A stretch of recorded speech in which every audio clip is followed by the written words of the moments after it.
Hello बच्चों, आप सभी को मेरा नमस्कार।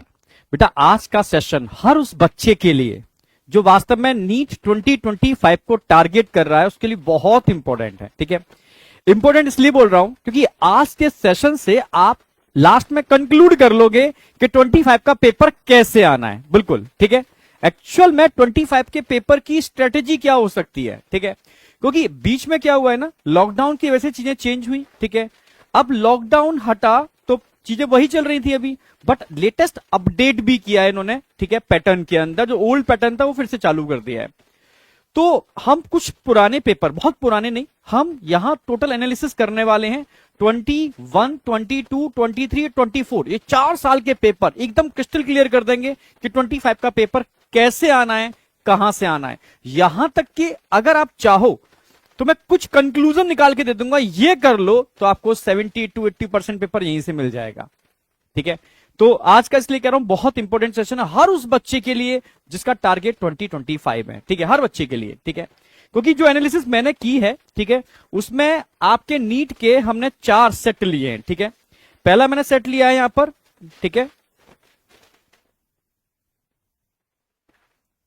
क्यू सीरीज का सेट लिया है पहले मैंने। ठीक है, क्यू सीरीज का सेट लिया है, पूरी एनालिसिस की है इसकी।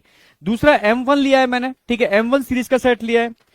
तीसरा मैंने इसके अंदर E1 सीरीज का सेट लिया है, पूरा E1 का सेट लिया है।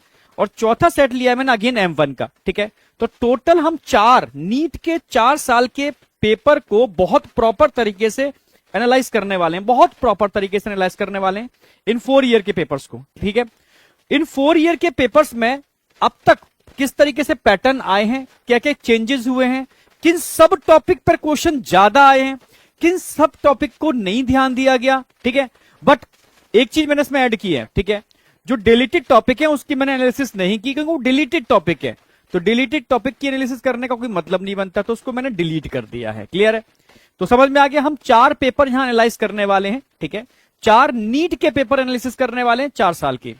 अब आप समझोगे।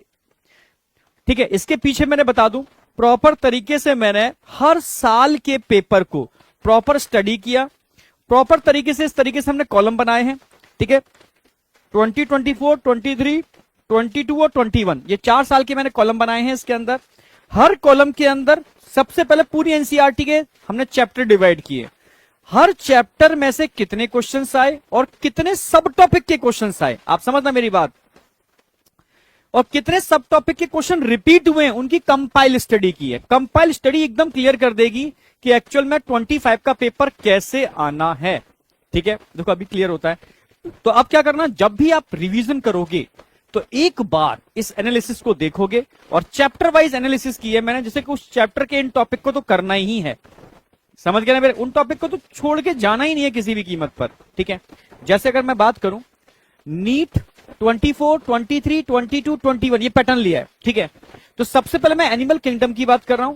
एनिमल किंगडम में अगर हम लास्ट ईयर का पेपर देखते हैं जो हुआ था, ठीक है, एग्जाम्पल ऑफ फिश, तो फिश में बोनी फिश और कार्टिलेजिनस फिश के एग्जाम्पल में से सेलेक्ट और इनकरेक्ट सेलेक्ट करने थे। दूसरा इनवर्टिब्रेट मिक्स, इनवर्टिब्रेट और वर्टिब्रेट पर अक्सर मिक्स क्वेश्चन आता है। इनवर्टिब्रेट और वर्टिब्रेट के जो एग्जाम्पल होते हैं उसको मैचिंग करने होते हैं। ठीक है, करेक्ट इनकरेक्ट छांटने होते हैं, और अक्सर कर मैचिंग वाले क्वेश्चन बनते हैं इसके ऊपर। ठीक है, तो मिक्स क्वेश्चन था। और फीचर्स ऑफ नॉन कोऑर्डिनेट्स, तो नॉन कोऑर्डिनेट्स के फीचर और कोऑर्डिनेट के फीचर ध्यान हो। कोऑर्डिनेटा के अंदर देखा नोटोकॉर्ड, हार्ट की पोजीशन, नर्व कॉर्ड, सब पोस्ट एनल टेल, ये कोऑर्डिनेट के और नॉन कोऑर्डिनेट के फीचर में कंपैरिजन दे रखा है, उस चार्ट से डायरेक्ट क्वेश्चन आया हुआ है। ठीक है, फीचर्स ऑफ नॉन कोऑर्डिनेट्स। ठीक है, तो 3 क्वेश्चन आए थे एनिमल किंगडम में 2024 में। ठीक है, ऐसे 23 में 4 क्वेश्चन आए थे, तो देखना ध्यान से समझना। फीचर्स ऑफ मैमल्स, तो यहां फीचर्स ऑफ नॉन कोऑर्डिनेट दे रखा है, feature of mammal mix question था, इसमें सारे मैमल्स को इंक्लूड कर दिया था, जिसमें डकबिल प्लेटिपस भी था। ठीक है, उसके कंपाइल स्टडी की है इन्होंने। फीचर्स ऑफ कॉर्डेटा या नॉन कॉर्डेटा थोड़ा चेंज कर दिया, कॉर्डेटा। ठीक है, बेसिस ऑफ क्लासिफिकेशन मैंने कहा भी था क्वेश्चन आ जाता है, तो एक क्वेश्चन यहां भी दिख रहा है, और इनवर्टिब्रेट अगेन मिक्स।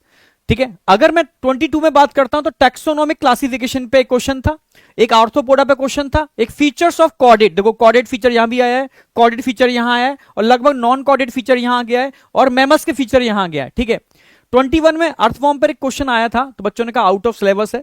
इनवर्टिब्रेट पर मिक्स और वर्टिब्रेट पर मिक्स, इन दोनों इनवर्टिब्रेट पर मिक्स क्वेश्चन है।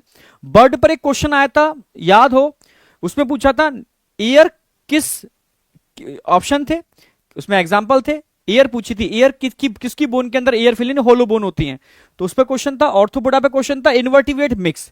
तो अक्सर कर तुम देखना, अगर इन 4 सालों के अंदर मैं इनवर्टिब्रेट और वर्टिब्रेट की बात कर रहा हूं तो मिक्स करके, यानी कई चीजें, मतलब एक साथ कई फाइलम को कंपाइल करके पूछ लेते हैं, मैचिंग करवा लेते हैं, या समझना मेरी बात, वो स्टेटमेंट बेस्ड क्वेश्चन पूछ लेंगे। 4-5 स्टेटमेंट दे दिए, ट्रू एंड फॉल्स उसमें सेलेक्ट करना है, ठीक है। तो ये क्वेश्चन आ रहे हैं, समझ में आ गया। वर्टिब्रेट इनवर्टिब्रेट के एग्जाम्पल, कंक्लूजन क्या निकलेगा, इनवर्टिब्रेट वर्टिब्रेट के एग्जाम्पल कर लो, लगभग सारा ही पढ़ना पड़ेगा, ठीक है, लगभग सारा ही देखना पड़ेगा। आप समझ रहे हो, फीचर्स पर क्वेश्चन सबसे ज्यादा है, फीचर्स पर, और जहां भी मिक्स लिखा हुआ है वहां एग्जाम्पल पर क्वेश्चन ज्यादा है। स्ट्रक्चर ऑर्गेनाइजेशन की बात करता हूं, कॉकरोच पर 2 क्वेश्चन कॉकरोच पर है, स्ट्रक्चर पर एक, डाइजेस्टिव सिस्टम पर और एपिथेलियल टिश्यू पर 24 के अंदर 3 क्वेश्चन थे। तो जब भी ध्यान रखना, एनिमल किंगडम पढ़ोगे एक बार इसको एनालिसिस करने के बाद रिवीजन करोगे। स्ट्रक्चर ऑर्गेनाइजेशन पढ़ोगे, ठीक है, जिसमें तीनों ही सिलेबस में है। इस साल एड ऑन क्या कर दिया उन्होंने, फ्रॉग पर क्वेश्चन नहीं दिया था 24 में, अब आएगा, ध्यान रखना। कॉकरोच पर क्वेश्चन 2 थे और एपिथेलियल टिश्यू पर 1 था, एक स्ट्रक्चर पर था और एक डाइजेशन पर था।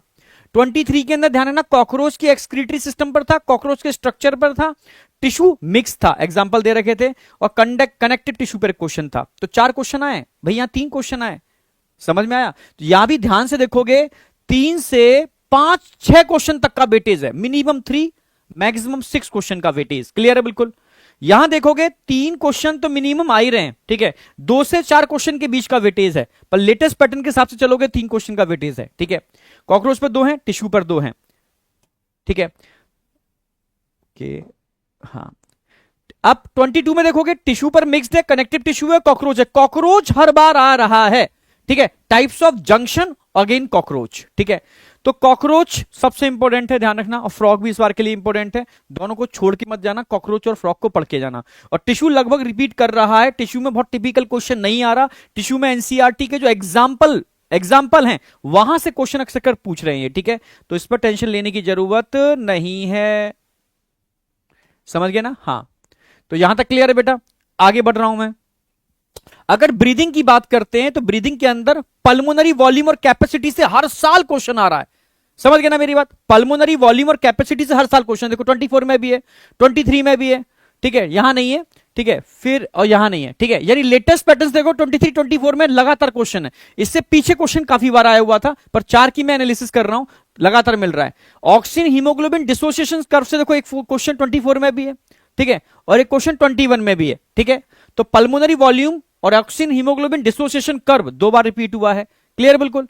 अब ध्यान से, ट्रांसपोर्ट ऑफ गैसेस और पार्शियल प्रेशर, इस पर क्वेश्चन दोनों जगह देखने को मिल रहा है। अल्टीट्यूड सिकनेस पर एक बार क्वेश्चन आया था, अब नहीं आएगा क्योंकि आउट ऑफ एनसीईआरटी है, क्लियर है बिल्कुल। हाँ, बॉडी फ्लूइड सर्कुलेशन में हार्ट, ब्लड ग्रुप और ब्लड क्लॉटिंग 3 चीज करके चले जाना, फिर से बोल रहा हूं, heart, blood group, blood clotting, maximum probability यहीं से है। जैसे देखो हार्ट पर ध्यान से देखो, कंडक्टिव पाथवे पे क्वेश्चन है, ईसीजी पे क्वेश्चन है, और ब्लड ग्रुप पर क्वेश्चन है 24 में, ठीक है। अगर मैं 25 में देखता हूं, ईसीजी पर यहां पर भी दे रखा है, ठीक है, समझ रहे हो, ईसीजी पे लगातार रिपीट किया है। अगर मैं ब्लड ग्रुप की बात करता हूं, ब्लड ग्रुप पे यहां भी है, ब्लड ग्रुप पे यहां भी दे रखा है 22 के अंदर, और देखो 21 में भी ब्लड ग्रुप पर क्वेश्चन है। ब्लड क्लॉटिंग पर यहां भी दे रखा है, और ध्यान से देखोगे और भी कहीं दे रखा है, यहां भी दे रखा है। यानी वही टॉपिक बार बार रिपीट कर रहे हैं ये लोग, भाई वही टॉपिक। तो इन टॉपिक को समझना होगा वो कौन से टॉपिक हैं जहां से रिपीटेशन बार बार हो रहा है।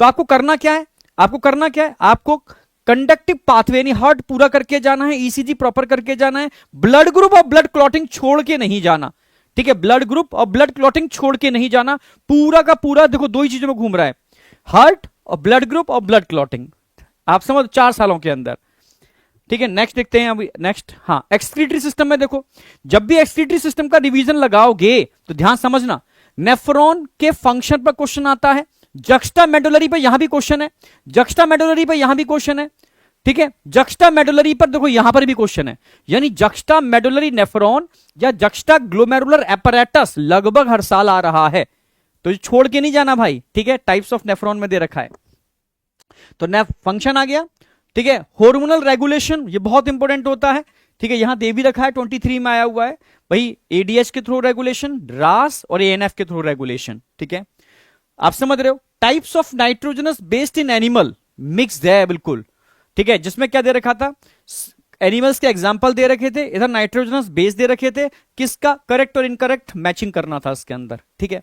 और जक्स्टा ग्लोमेरुलर सेल जो एरिथ्रोपोइटिन रिलीज करते हैं, जो एरिथ्रोपोइसिस कराता है, यानी कंक्लूजन क्या निकल रहा है भाई, जेजी सेल छोड़ के नहीं जानी है, यस, जक्स्टा ग्लोमेरुलर सेल छोड़ के मत जाना, ठीक है। हाँ, नेक्स्ट देखो जरा, अगर मैं लोकोमोशन की बात करता हूं तो कितना गजब का कंक्लूजन निकल रहा है लोकोमोशन में, ध्यान से समझना, गजब में इसलिए बोल रहा हूं, मैं खुद शॉक्ड हूं कंक्लूजन के बाद, ठीक है। ज्वाइंट पर क्वेश्चन यहां पर भी है, डिसऑर्डर पर यहां पर भी है, ज्वाइंट पर क्वेश्चन यहां पर भी है, ज्वाइंट डिसऑर्डर, समझना मेरी बात, अगेन डिसऑर्डर 2 बार, फिर देखो ज्वाइंट और डिसऑर्डर। अगर तुमसे कहा जाए कि भाई लोकोमोशन में क्या करके जाओ, क्या मिनिमम पढ़ के चले जाओ, ज्वाइंट और डिसऑर्डर, जरा सा लास्ट में ज्वाइंट और डिसऑर्डर दे रखा है, बस इतना करके चले जाओ, क्वेश्चन छपा मिलेगा आपको, ठीक है।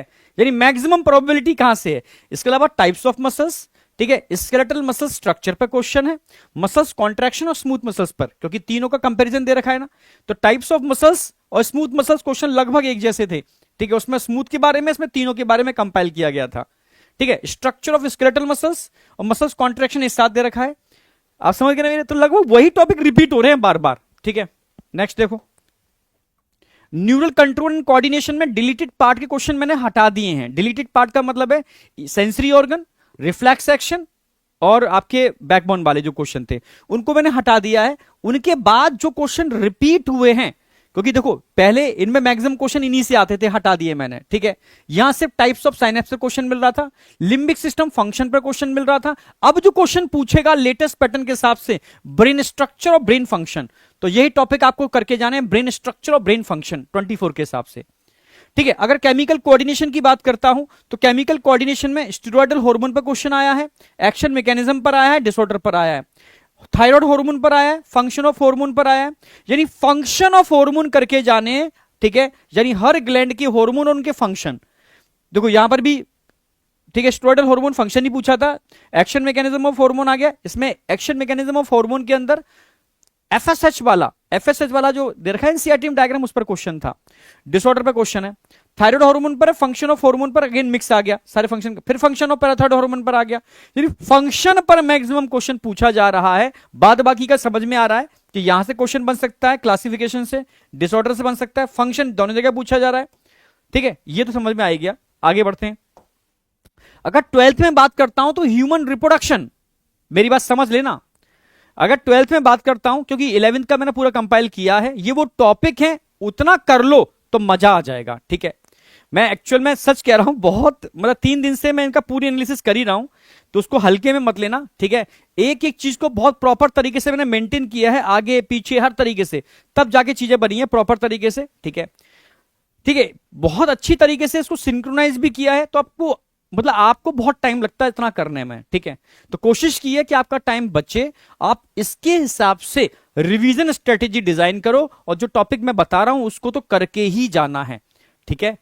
एक चीज और मैं आपसे कहूंगा, जो सब टॉपिक सबसे ज्यादा पूछे गए हैं, चाहे वो 11th हो या 12th, अगर उन सब टॉपिक पर क्वेश्चन प्रैक्टिस करा दी जाए आपको, हर सब टॉपिक पर 10 से 15 20 तक क्वेश्चन करा दिए जाएं, तो बताओ, मतलब कमेंट में चाहिए रिस्पॉन्स मुझे, अगर कमेंट में आप रिस्पॉन्स दोगे तो मैं वो सीरीज लेकर के आ जाऊंगा, ठीक है, पर क्या चाहिए मुझे, आपका रिस्पॉन्स चाहिए, कमेंट में आप एक बार रिस्पॉन्स दो कि इसके हिसाब से क्या क्या कंक्लूजन निकाले जा सकते हैं, आप इसके हिसाब से ये पता कर रहे हो कि यार कौन से सब टॉपिक से ज्यादा क्वेश्चन आया है, या पूरे चैप्टर में वो कौन कौन से टॉपिक्स हैं जिस पर इन 4 सालों में क्वेश्चन आया है, ये क्लियर हो गया बिल्कुल, ठीक है। अगर इन्हीं टॉपिक और सब टॉपिक पर क्वेश्चन प्रैक्टिस कर ली जाए तो मतलब मजा आ जाएगा, समझ गए ना मेरी बात।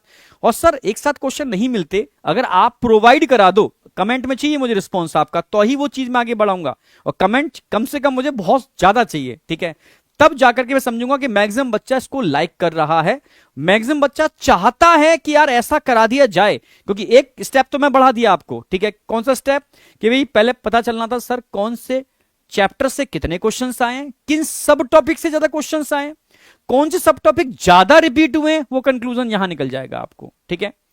फिर सेकंड स्टेप मैं लेकर के आऊंगा, पर कमेंट में रिस्पॉन्स चाहिए तो मैं 100% लेके आऊंगा। ह्यूमन रिप्रोडक्शन अब आपके सामने है 4 क्वेश्चन, 3 क्वेश्चन, 3 क्वेश्चन, 3 क्वेश्चन, यानी 3 से 4 क्वेश्चन का मिनिमम वेटेज है, पर अब वेटेज बढ़ रहा है। क्यों? क्योंकि कुछ टॉपिक डिलीट हुए हैं। क्लियर है? अगर ध्यान से देखोगे एक्सटर्नल जेनाइटेरिया से क्वेश्चन आया, लैक्टेशन से, फीमेल रिप्रोडक्टिव स्ट्रक्चर से और स्पर्मेटोजेनेसिस से 24 में। पीछे जाओ, क्या मैच कर रहे हैं topic? Menstrual cycle, implantation, female reproductive structure match कर रहा है, रिपीटेशन हुआ। ऊजेनेसिस और स्पर्मेटोजेनेसिस से हर बार क्वेश्चन आते ही आते हैं, ध्यान रखो, ठीक है। फिर ऊजेनेसिस देखो, इस 22 में 3 क्वेश्चन आया, तीनों क्वेश्चन गैमीटोजेनेसिस से हैं। क्लियर है? बिल्कुल। यहां पर हाँ, पार्चुरेशन से 2 क्वेश्चन आए थे और फर्टिलाइजेशन से 1 क्वेश्चन आया है, ठीक है। फर्टिलाइजेशन इंप्लांटेशन क्वेश्चन लगभग सिमिलर ही थे, ठीक है। अगर मैं रिप्रोडक्टिव हेल्थ की बात करता हूं, मैं हमेशा बोलता हूं 2 क्वेश्चन का मिनिमम वेटेज तो है, तो तुम देख लो 2 क्वेश्चन का मिनिमम वेटेज आपके सामने नजर आ रहा है, पर मैक्सिमम 3 तक गए हैं। अब मैं हमेशा एक बात बोलता हूं कि एक चीज ध्यान रखना, अभी कंक्लूजन निकलेगा। Intrauterine device, intrauterine device, intrauterine device, बोलो 4 में से 3 सालों में तीनों साल रिपीट हुआ है intrauterine device. Contraceptive method, contraceptive method, contraceptive method, contraceptive method, भाई 4 साल कॉन्ट्रासेप्टिव मेथड से क्वेश्चन आया है। तो अगर सबसे इंपॉर्टेंट बात की हम आपसे डिस्कस करें तो 2 टॉपिक तो सबसे इंपॉर्टेंट टॉपिक है। इसके अलावा एक बार एसटीडी से भी आया है और एमनियोसेंटेसिस से भी आया है। क्लियर है? बिल्कुल। ये 2 नए टॉपिक हो गए, एडिशनल टॉपिक। यानी इन 4 साल के टॉपिक को भी तुमने कर लिया ना, मजा आ जाएगा, ठीक है। इस पर क्वेश्चन प्रैक्टिस हम कराएंगे, पर शर्त है कमेंट के अंदर मुझे आपका रिस्पॉन्स चाहिए कि वास्तव में आप चाहते हो या नहीं चाहते। नहीं चाहते कोई बात नहीं, हम दूसरी सीरीज लेकर के आएंगे। आप कहोगे तो हम इसको लेकर के जाएंगे, ठीक है। चलो, अच्छा, ह्यूमन हेल्थ एंड डिसीज, ध्यान से देखना, 4 क्वेश्चन है, 3 क्वेश्चन है, 3 क्वेश्चन है, 2 क्वेश्चन है, ठीक है। मतलब पहले इसकी इंपॉर्टेंस कम थी, पर धीरे धीरे अप्लाइड है तो इसकी इंपॉर्टेंस बढ़ती जा रही है, ठीक है। क्यों? क्योंकि कुछ टॉपिक डिलीट हुए हैं। क्लियर है? समझ रहे हो? तो किसी न किसी का वेटेज बढ़ेगा। वेटेज किसका बढ़ रहा है? अप्लाइड। तो ह्यूमन हेल्थ एंड डिसीज छोड़ के मत जाना, ठीक है। अब ध्यान से देखना, ह्यूमन डिसीज से हर साल क्वेश्चन आया हुआ है। Human disease 2 question, human disease again question, human disease again question, human disease again question. तो कैसे छोड़ोगे ह्यूमन डिसीज को? भाई लगभग हर साल क्वेश्चन आ रहा है ह्यूमन डिसीज से, छोड़ना ही नहीं है। ड्रग्स से 24 में भी आया है, ड्रग्स से 23 में भी आया, और दोनों क्वेश्चन लगभग सेम है। आप लगा के देख लो, दोनों क्वेश्चन सेम मिलेंगे आपको। लिम्फोइड ऑर्गन से एक क्वेश्चन है, एचआईवी की लाइफ साइकिल से एक क्वेश्चन है, ठीक है। इम्यून रिस्पॉन्स से एक क्वेश्चन है, और ऑटो इम्यूनिटी से भी क्वेश्चन डाल रखा है उन्होंने। और यहां डिसीज से, अगेन डिसीज से आगे वायरल डिसीज और कॉमन ह्यूमन डिसीज, ठीक है। इवोल्यूशन से अगर मैं बात करूं, मैं अक्सर बोलता हूं कि हार्डी विंग वर्क मत छोड़ के जाना, और होमोलोगस ऑर्गन से तो लगभग हर साल क्वेश्चन आता है। तो आप ही देखो, हार्डी विंग वर्क, होमोलॉजी से आ गया क्वेश्चन, होमोलॉजी से क्वेश्चन आ गया, नेचुरल सिलेक्शन से भी क्वेश्चन आ गया, फिर अगेन अच्छा एडेप्टिव रेडिएशन, ठीक है। तो हार्डी विंग वर्क और होमोलॉजी से तो लगभग हर साल क्वेश्चन आ रहा है, ठीक है। तो समझना मेरी बात, ह्यूमन इवोल्यूशन से क्वेश्चन है, हार्डी विंग वर्क आ गया, होमोलॉजी, और एरा से भी क्वेश्चन आया हुआ है। डायरेक्ट थ्योरी में एरा नहीं दे रखे इन्होंने, इवोल्यूशन में डायग्राम बना रखा है जिसमें उन्होंने रेप्टाइल से सबको ओरिजिनेट करके दिखाया है, उसमें एरा दे रखे हैं, ठीक है। एजोइक, मीरोजोइक, ठीक है, सीनोजोइक, प्रोटीरोजोइक, इस तरीके से एरा दे रखे हैं, ठीक है। उन एरा से भी एक क्वेश्चन आया हुआ था, एरा थे और कौन से एनिमल उस एरा में मिलते हैं, ठीक है। एडेप्टिव रेडिएशन तो काफी इंपॉर्टेंट है, ही आपको पता ही है। एडेप्टिव रेडिएशन से एक नहीं 2 क्वेश्चन आए हुए हैं, और जेनेटिक ड्रिफ्ट के अंदर फाउंडर इफेक्ट से क्वेश्चन आया हुआ है। भाई जेनेटिक ड्रिफ्ट में 2 इफेक्ट दे रखे हैं, फाउंडर और बोटलनेक इफेक्ट, और बहुत इंपॉर्टेंट है क्योंकि genetic drift always applicable for small population. तो बेटा यहां ध्यान रखना, फाउंडर इफेक्ट से क्वेश्चन है, ठीक है। तो ये वो पॉइंट्स हैं जिनसे मतलब क्वेश्चन आते ही आते हैं, समझ गए ना मेरी बात। अब बात करते हैं सबसे ज्यादा वेटेज किसका है? बायोटेक्नोलॉजी, सबसे ज्यादा वेटेज आपके सामने भर भर के क्वेश्चन है। अगर मैं 24 की बात करता हूं तो रिस्ट्रिक्शन एंडोन्यूक्लियस से क्वेश्चन है हिंद 2 पर, क्लोनिंग वेक्टर से क्वेश्चन है, बायोरिएक्टर से 2 क्वेश्चन थे, आप समझना, और पीवीआर 322 अगेन क्लोनिंग वेक्टर है। तो सारी कहानी कहां घूम रही है? क्लोनिंग वेक्टर के अराउंड ही घूम रही है, ठीक है। तो बायोरिएक्टर भी इंपॉर्टेंट है, cloning vector, cloning vector, cloning vector, ठीक है। रिस्ट्रिक्शन एंडोन्यूक्लियस, अब यहां 23 में देखोगे रिस्ट्रिक्शन एंजाइम यहां पर भी दे रखे हैं इन्होंने, ठीक है। जीन गन क्लोनिंग वेक्टर दे रखा है, और यहां पर हाँ, आइसोलेशन ऑफ डीएनए के अंदर हमेशा एक ही चीज पूछता है, चील्ड इथेनॉल डालने पर क्या होगा। हर क्वेश्चन में एक ही चीज पूछी, चील्ड इथेनॉल डालने पर क्या होगा, और जेल इलेक्ट्रोफोरेसिस पे क्वेश्चन दे रखा है, ठीक है। अब फिर से देखोगे 22 में क्लोनिंग वेक्टर पे क्वेश्चन है, restriction endonuclease, restriction enzyme, cloning vector, gel electrophoresis, PCR और सेलेक्टेबल मार्कर। लगभग वही टॉपिक घूम रहे हैं, लगभग वही टॉपिक, ठीक है। अगेन देखो, रिस्ट्रिक्शन एंजाइम, पीवीआर 322, पीसीआर पे 2 क्वेश्चन है और आइसोलेशन ऑफ डीएनए, इसमें भी चील्ड इथेनॉल पे पूछा था।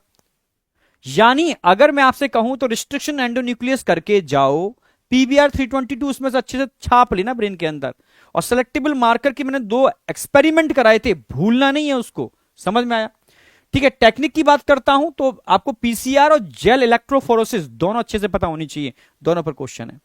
जबकि मैं अगर एप्लीकेशन की बात करता हूं, ठीक है, बीटी टॉक्सिन से क्वेश्चन आता ही आता है, 2 क्वेश्चन आए, देखो यहां बीटी टॉक्सिन और जीन थेरेपी।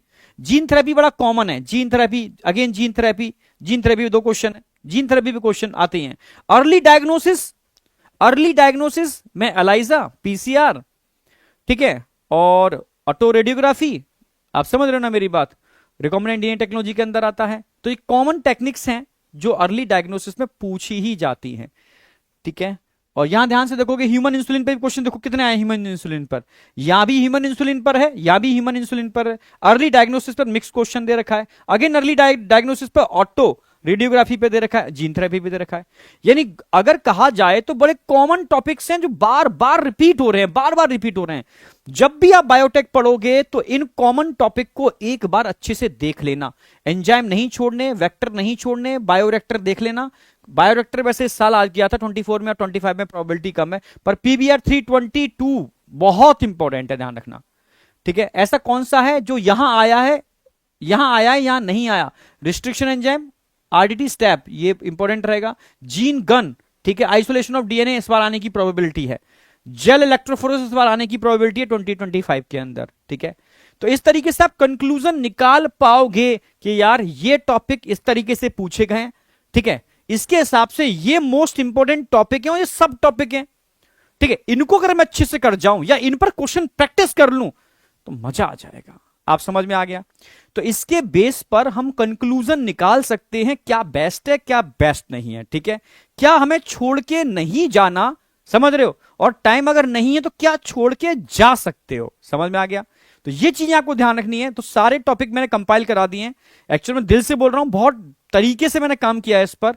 तो इसको पॉइंट्स को लिख लेना और जब भी रिवीजन करोगे इसके बेस पर करना।